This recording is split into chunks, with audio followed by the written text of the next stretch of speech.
this role are earning? Is that a reasonable thing for me to expect? So put a stake in the ground.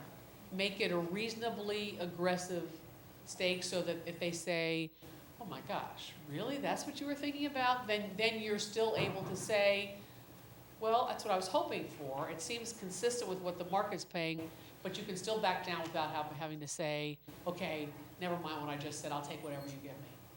You know, so again, I think this is a place where you want to put the stake in the ground. You want to do it on the basis of market data. Last question, right here. I'm negotiating currently a transfer internally, and I have access to salary data. Is that inappropriate to bring up in a conversation because it's part of the knowledge that I have? I don't want to seem like I'm, using inappropriate information, but it is part of the market. And do you have it by virtue of your job? Yes.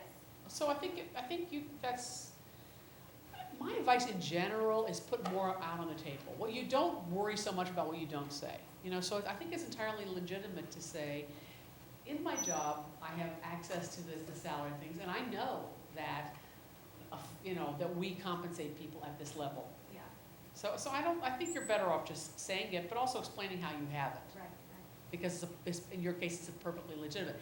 If you've come by it because your best friend works in HR, then I think you really want to say, I understand that this is what we typically pay people. But if they say, how do you know it? Then you're in a difficult situation because you have to figure out if you want to rat your friend out or not. Well, that concludes the formal part of the conversation. I'll stick around for just a couple minutes more if you want to come down and ask some individual questions. But I've been talking too much. Usually I have a lot more conversation, but we only had this hour, so I wanted to make sure I told you at least what I think about this. So good luck.